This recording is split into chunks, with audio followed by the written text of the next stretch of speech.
Captain Pennison, stand down immediately. Yes, sir. Negative, I'm finishing this. Cedric, you'll never make it. They surrendered. I never did. Unaware of the Galactic Coalition's surrender, Captain Cedric Pennison kept his engines burning hot. While broken admirals powered down their dreadnoughts beneath the victorious enemy mothership looming over Proxima Centauri, no one had remembered to inform Pennison that the war had ended. The silence of space is a liar. It promises peace, but to those who fly within it, it is a canvas for the most violent noise imaginable, the screaming of metal tearing at the seams, the frantic blaring of proximity alarms, and the heavy, ragged sound of a pilot's own breathing trapped inside a flight helmet. In the cockpit of the Terran interceptor designate Echo Actual, Captain Cedric Pennison tasted blood and copper.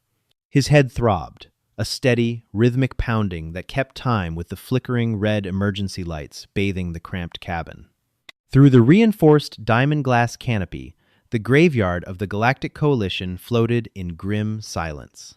The battle for the Proxima Centauri relay was supposed to be humanity's finest hour, a masterclass in joint species tactical operations. Instead, it was a slaughter.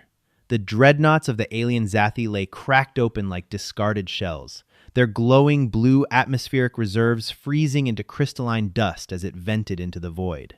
The pride of the Terran Navy, the carrier UNS Nimitz Alpha, had been sheared perfectly in half by a single, sustained beam of focused antimatter. And then there was the Voreni mothership. It did not have a name, not one that human tongues could pronounce.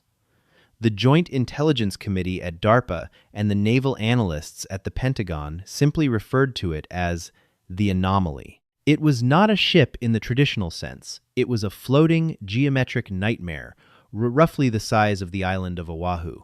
Its hull was composed of a dark, light-absorbing alloy that seemed to drink the ambient starlight.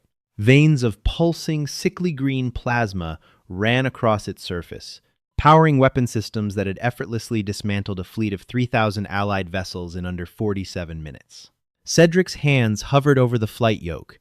His fighter, a heavily modified Boeing Grumman F-104 Hellkite, was running on secondary power. His primary thrusters were offline, and his port-side heat sinks were completely slagged.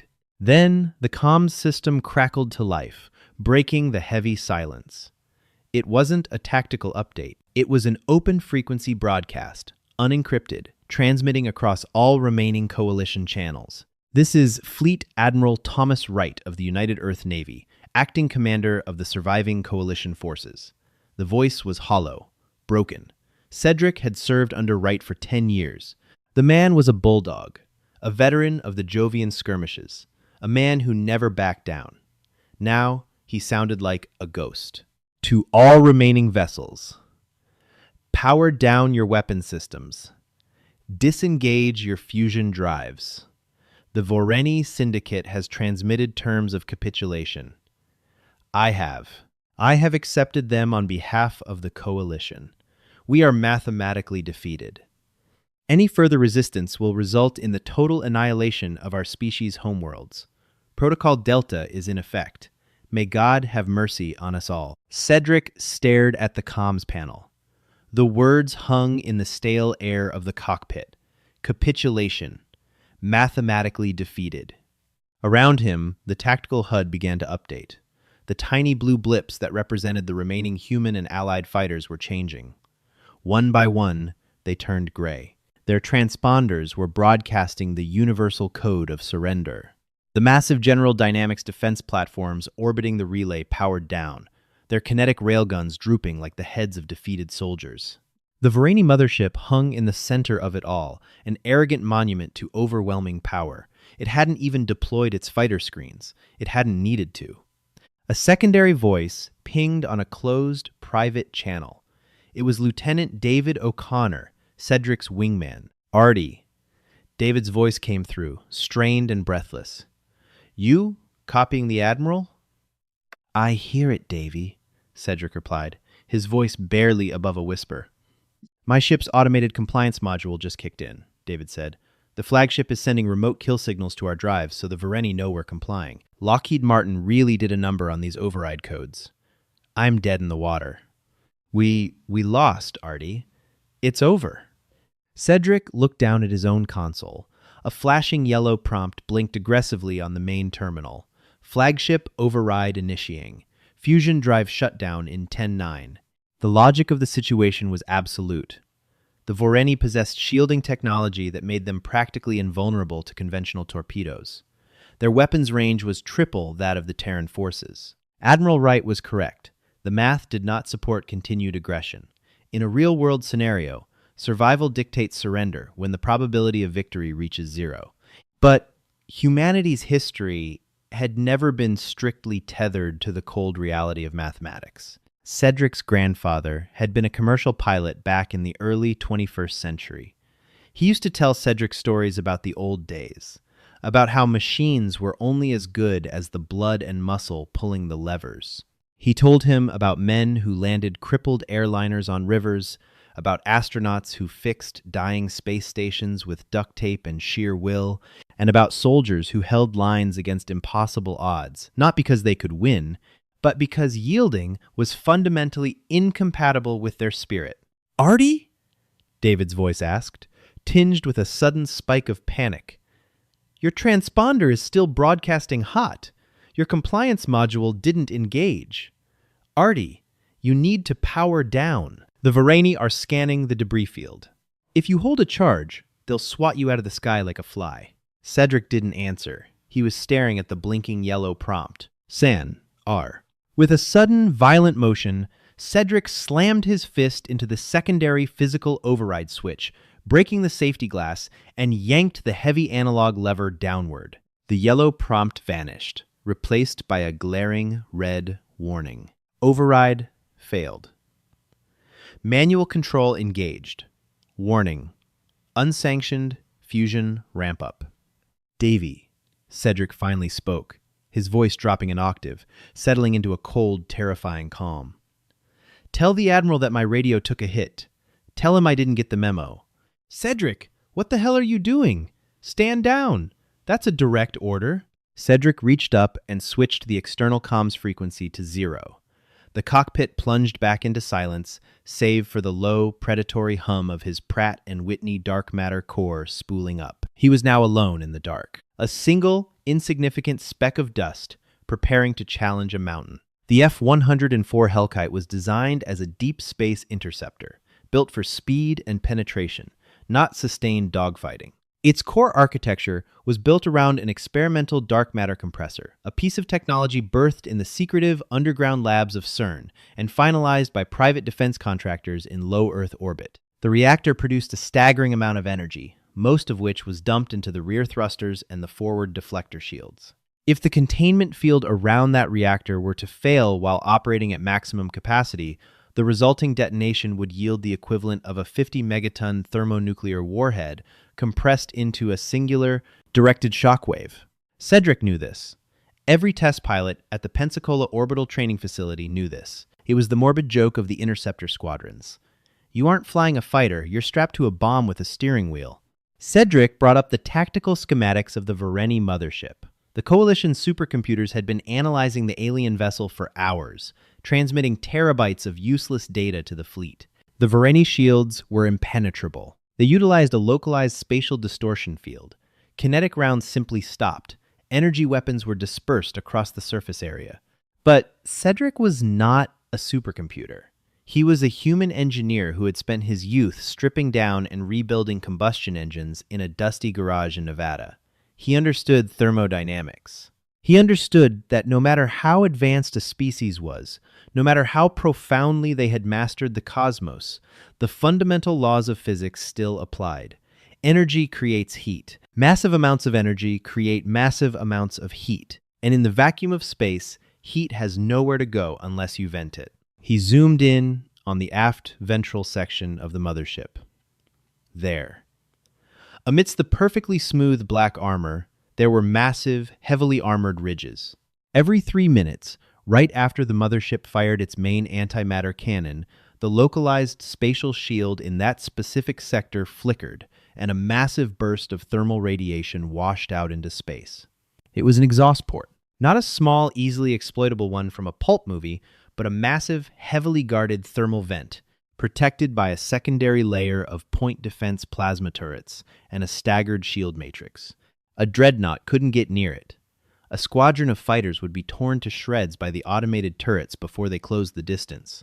But a single, heavily damaged fighter, running without active targeting sensors, relying entirely on analog flying, Cedric unbuckled his standard restraints and pulled down the heavy 5-point high-G harness, locking it tightly across his chest.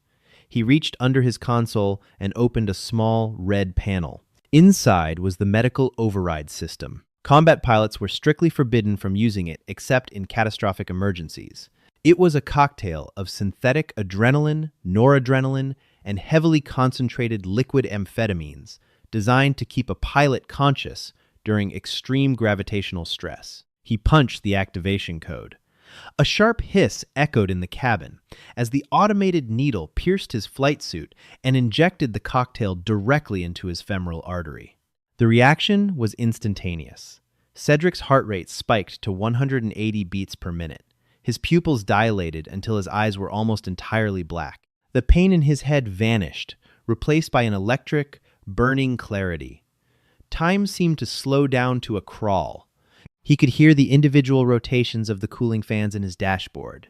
He could feel the micro vibrations of the fusion drive transferring through the metal hull into his bones. On his secondary monitor, he saw the flagship's tight beam laser communication lighting up.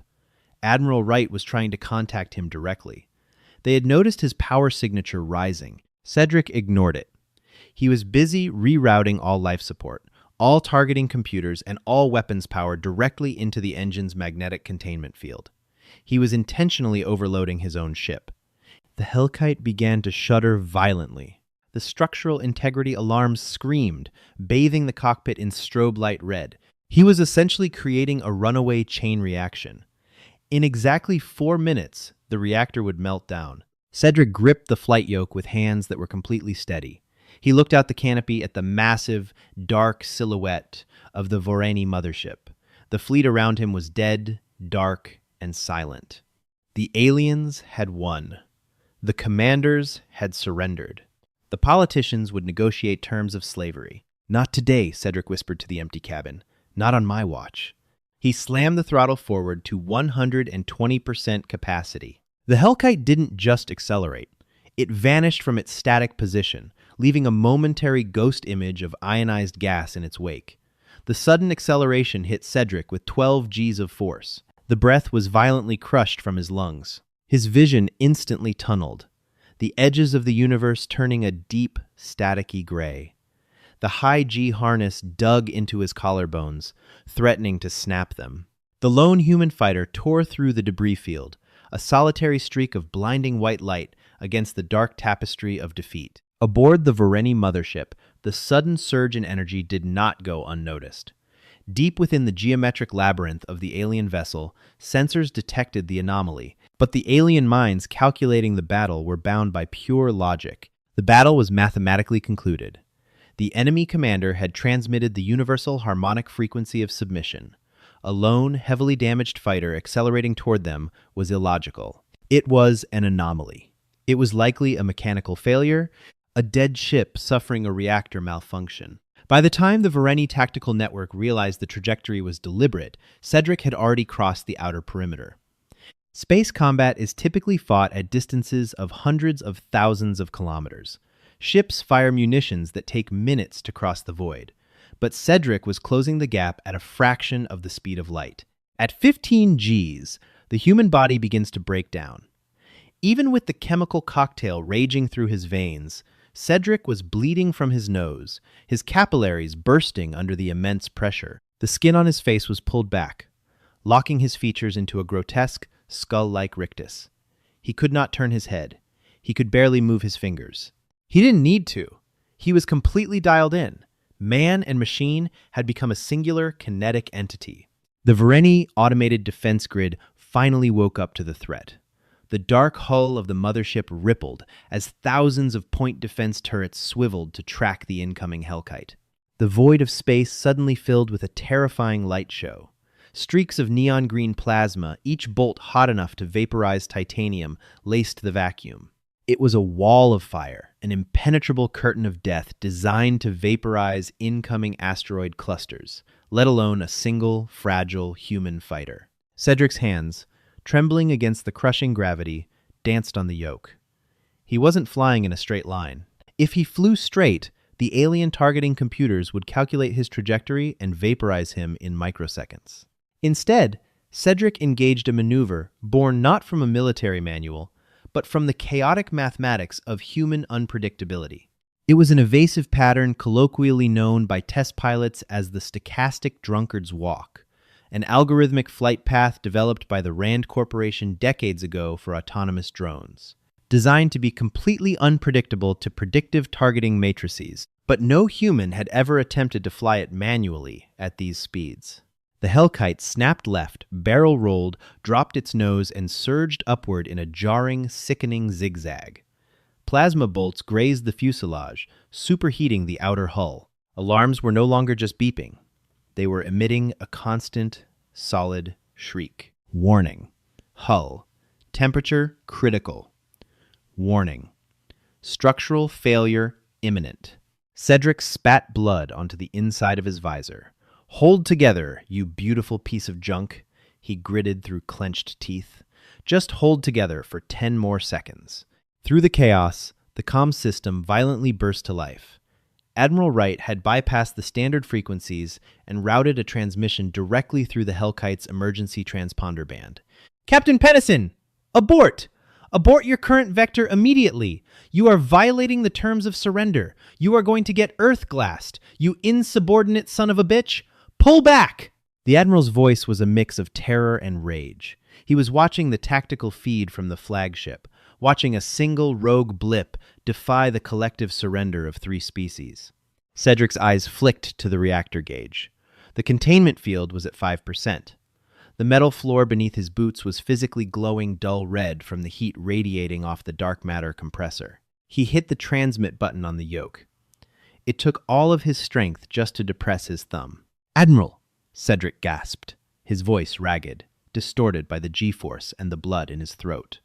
The Voreni accepted the surrender of the Galactic Coalition. He snapped the fighter hard to the right, narrowly avoiding a massive beam of coherent light that sheared off his port-side wingtip. The fighter spun violently, but Cedric caught the spin, using the momentum to hurl the ship further toward the mothership's thermal exhaust vent. "I represent the independent sovereignty of a very pissed-off guy from Nevada," Cedric continued, his vision fading to a pinpoint, his consciousness hanging by a thread. "And I don't remember signing a damn thing." He cut the channel. The mothership was no longer a ship in his viewport. It was the entire universe. A massive, black wall, stretching to infinity, dominating his entire field of vision. The glowing, heavily armored ridges of the thermal vent were directly dead ahead, expanding rapidly. The Voreni realized, in those final microseconds, what was happening. It wasn't a malfunction. It wasn't a suicide run against an impenetrable shield. It was a perfectly calculated strike aimed directly at their only vulnerability, timed perfectly with their own exhaust cycle. Panic, cold, and alien registered in the defensive movements of the turrets. They stopped trying to track his flight path and simply began firing wildly, creating a solid wall of plasma in front of the vent. It was too late. Cedric slammed his fist into the reactor containment release. "Checkmate," he whispered. The Hellkite, traveling at a velocity that defied sane physics, breached the outer atmospheric envelope of the Voreni thermal vent just as the massive exhaust port opened to vent its heat. There is a fundamental limit to how much raw, kinetic, and thermal energy the human mind can comprehend. When a dark matter compressor breaches containment, it does not simply explode in a traditional chemical combustion. It initiates a localized tear in the fabric of standard physics. At the exact microsecond, the Hellkite crossed the threshold of the Voreni thermal exhaust port. The magnetic containment field holding the volatile dark matter core collapsed. The resulting release of energy was not fire. It was pure, unadulterated light. From the bridge of the Terran flagship, the UNS Cedric, Admiral Thomas Wright stood paralyzed before the main tactical viewport. The entire bridge crew, a highly disciplined cadre of the United Earth Navy's finest tactical officers, had fallen completely silent. The only sound was the low, rhythmic hum of the flagship's atmospheric recyclers. On the massive digital display, the colossal, light-absorbing geometric structure of the Voreni mothership suddenly fractured. A blinding, immaculate white star ignited deep within its aft ventral quadrant. The Voreni localized spatial distortion fields, which had so effortlessly deflected focused antimatter beams and kinetic railgun slugs for the past 2 hours, were designed to repel external threats. They were entirely incapable of containing a 50-megaton internal detonation radiating outward from their most vulnerable thermal artery. The white light bled through the thick black armor of the mothership, like water bursting through a cracked dam. For 3 agonizingly long seconds, the alien vessel swelled. The pulsing, sickly green plasma veins that crisscrossed its hull turned a blinding, violent violet as the internal power grid catastrophically overloaded. Then, the mothership shattered. There was no sound in the vacuum of space, making the visual spectacle all the more terrifying. The island-sized dreadnought tore itself apart in a silent, expanding sphere of pulverized alloy, ionized gas, and superheated plasma.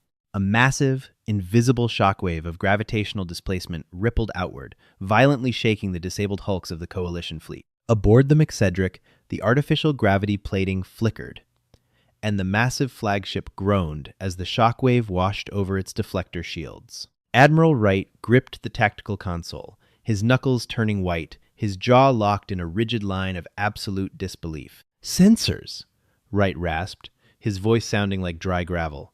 "Give me a reading. Now." Chief Petty Officer William Henderson, his hands trembling over the glowing keypads of the sensor array, swallowed hard. "Admiral, the primary thermal signature is dissipating. The Voreni command vessel is... It's gone, sir. Total molecular disintegration in the aft sectors, catastrophic fragmentation in the forward bow. They are eliminated." Wright didn't blink. "And the Hellkite? Captain Pennison's transponder?" Henderson's fingers flew across the console, filtering out the massive amounts of background radiation and thermal noise generated by the explosion.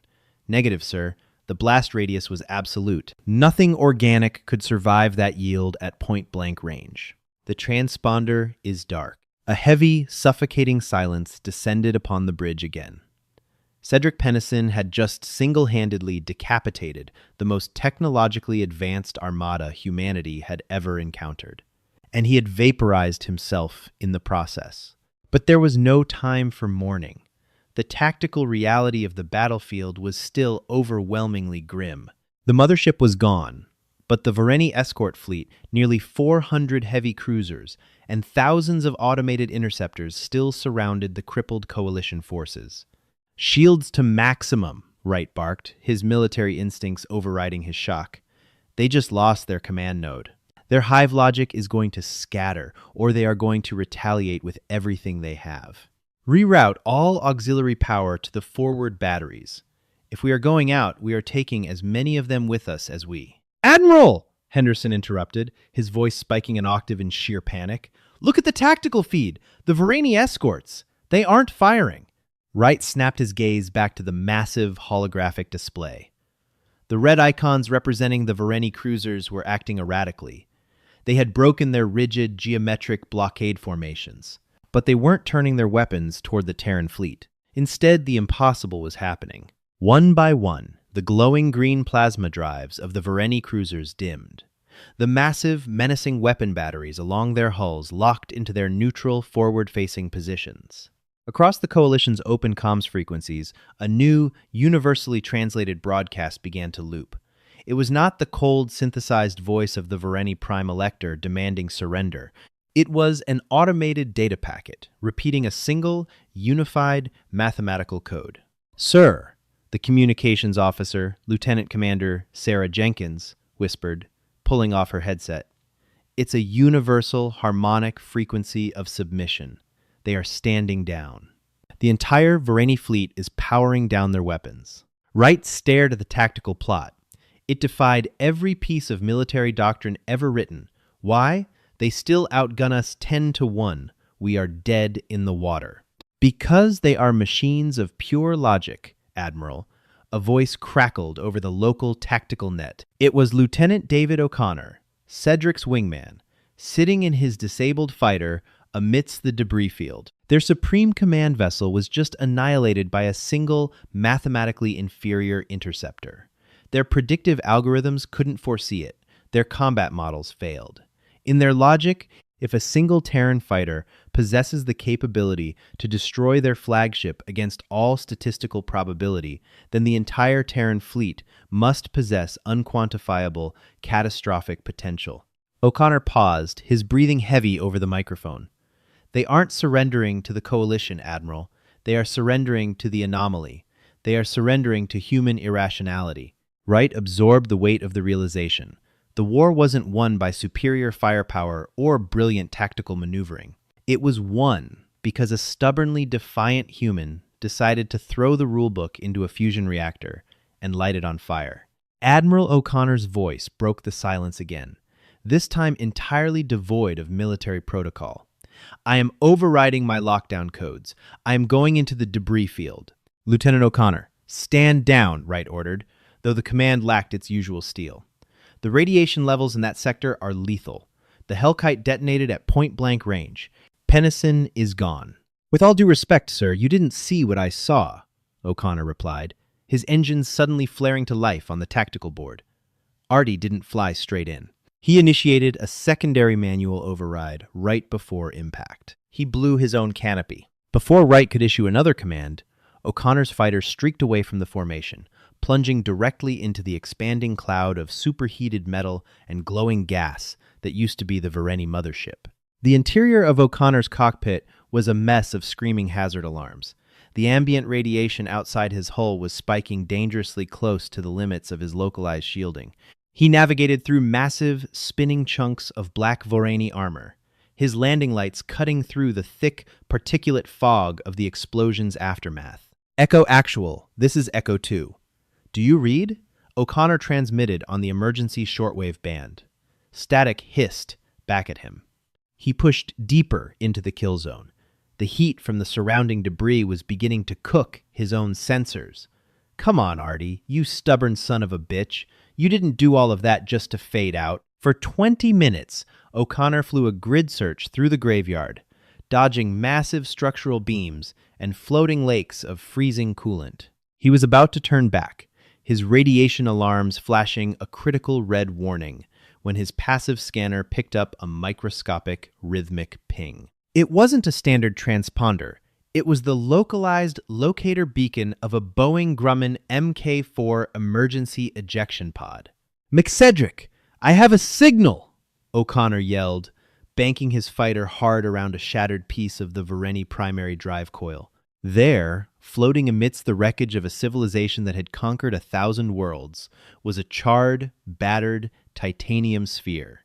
The heavy, ablative shielding on the outside of the pod was completely scorched black, partially melted from the thermal flash of the dark matter detonation. O'Connor maneuvered his fighter closer, engaging the magnetic grappling clamps.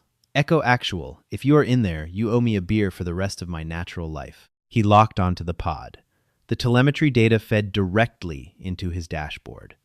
The life support systems inside the sphere were failing. The oxygen mixture was down to 4%, but there was a heartbeat. It was faint, erratic, and dangerously slow, but it was there. "McCedric," O'Connor breathed, a massive wave of relief washing over him. "I have him. Requesting immediate emergency medical clearance in Bay 4. Have Dr. Miller and the trauma team standing by. We're coming home." The sterile, blindingly white lights of the Walter Reed National Military Medical Center in Bethesda, Maryland, were a stark contrast to the absolute darkness of the Proxima Centauri debris field. Cedric Pennison opened his eyes. It was not a sudden, dramatic awakening. It was a slow, agonizing crawl back to consciousness. His entire body felt as though it had been submerged in liquid lead and subsequently run over by a freight train. The rhythmic beeping of the cardiac monitor next to his bed was the first thing that anchored him to reality. He tried to turn his head, but a heavy cervical collar held his neck rigidly in place. He tried to speak, but his throat was raw, damaged by the superheated oxygen he had inhaled during the microsecond between the canopy blowing and the ejection pod sealing. "Easy, Captain. Try not to move." A man stepped into Cedric's limited field of vision. He was wearing the crisp white coat of a senior military surgeon. The name tag read Dr. Harrison Miller. "You've been in a medically induced coma for 19 days, Dr. Miller said, his voice calm, professional, but carrying an unmistakable undertone of absolute awe. "You suffered severe blunt force trauma, massive internal hemorrhaging, a ruptured spleen, 4 broken ribs, and acute radiation poisoning. The G-forces alone should have liquefied your internal organs. The fact that your heart is currently beating is forcing us to rewrite several chapters of standard aerospace medical literature." Cedric managed a weak, raspy cough, his lips curling into a microscopic smirk. "Just built different, Doc." Miller chuckled softly, adjusting the IV drip attached to Cedric's arm. "You also had a lethal dose of synthetic amphetamines in your bloodstream. I assume that was the medical override." "Had to. Stay awake." "For the fireworks," Cedric whispered, his voice sounding like sandpaper on steel. The door to the private intensive care room clicked open. Heavy, authoritative footsteps echoed on the linoleum floor. 2 men walked into the room, bringing with them an aura of immense political and military weight. One was General Bradley Cole, the chairman of the Joint Chiefs of Staff. The other was Robert Hayes, the United States Secretary of Defense. Both men looked at Cedric not just with respect, but with a complex mixture of gratitude and sheer disbelief. "Captain Pennison," Secretary Hayes began, stepping to the foot of the bed. He was an older man, his face weathered by years of navigating Washington's cutthroat political landscape. "I apologize for the intrusion, but your awakening is a matter of profound national and global security." Cedric blinked slowly. Did we win?" General Cole stepped forward, resting his hands on the metal railing of the bed. "Cedric, the Galactic Coalition was exactly 3 minutes away from signing a document that would have turned humanity and our 5 allied species into indentured servants of the Voreni Syndicate for the next millennium. We were beaten." Cole paused, glancing at Secretary Hayes before looking back at the battered pilot. "And then you decided to turn a $100 million interceptor into a battering ram." They left their exhaust port. Unshielded during the purge cycle, Cedric rasped, struggling to draw a full breath. "It was a tactical oversight." "It wasn't an oversight," Hayes corrected him, a dry smile touching his lips. "DARPA analysts have been tearing through the Voreni data cores we salvaged from the wreckage. The Voreni operate on absolute predictive mathematics. They didn't shield the port because their models calculated that a localized shield drop for 3 seconds was a statistically insignificant risk.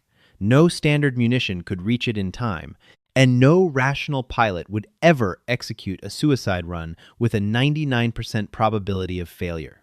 Hayes leaned closer. "You didn't just destroy their ship, Captain.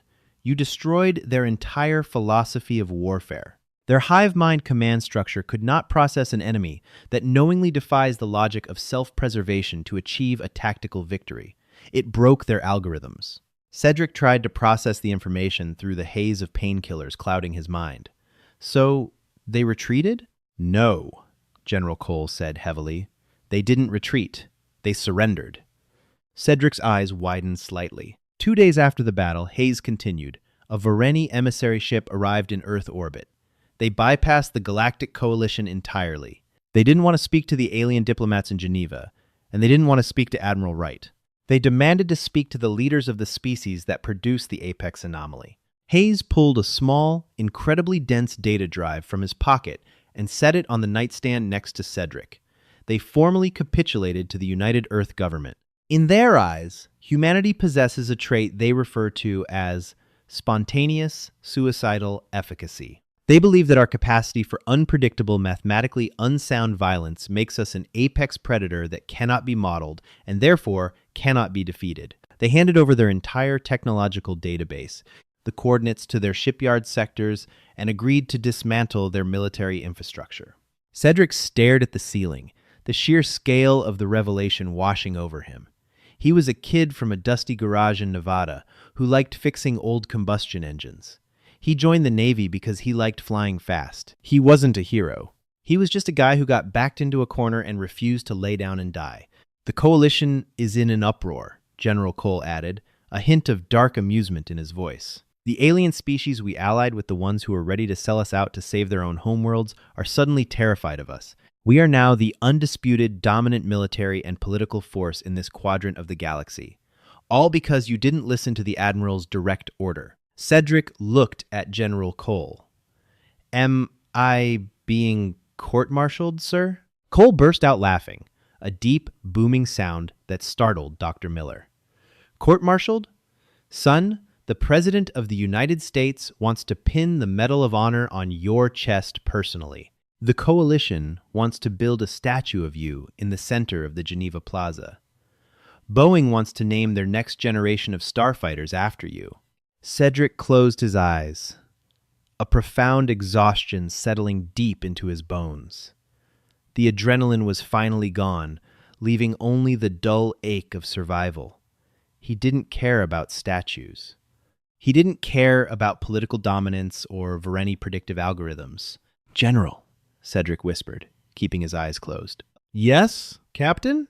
"I don't want a statue," Cedric said, his breathing slowing down, the medical monitors returning to a steady, calm rhythm. "I want a greasy cheeseburger, a cold beer, and I want Davy O'Connor to buy it for me." Secretary Hayes smiled, patting the metal footboard of the bed. "I think we can arrange that, Captain. You rest. The galaxy is safe, and you've earned your shore leave." As the high-ranking officials quietly filed out of the intensive care room, leaving Cedric to the quiet hum of the medical machinery, the pilot finally allowed himself to drift back to sleep. He had stared into the abyss of absolute defeat, facing a cold, mechanical logic that dictated humanity's end. But the universe had learned a harsh, unforgettable lesson. Logic, mathematics, and superior firepower are formidable weapons, but they will always inevitably shatter against the raw, defiant, unyielding spirit of a human who simply refuses to lose. If you loved this story of ultimate human defiance against impossible odds, smash that like button. It helps the channel grow and tells us you want more epic sci-fi HFY content. Don't forget to share this video with your friends who love a good space battle, and subscribe for new thrilling stories every week. Drop a comment below. What would you have done in Cedric's seat?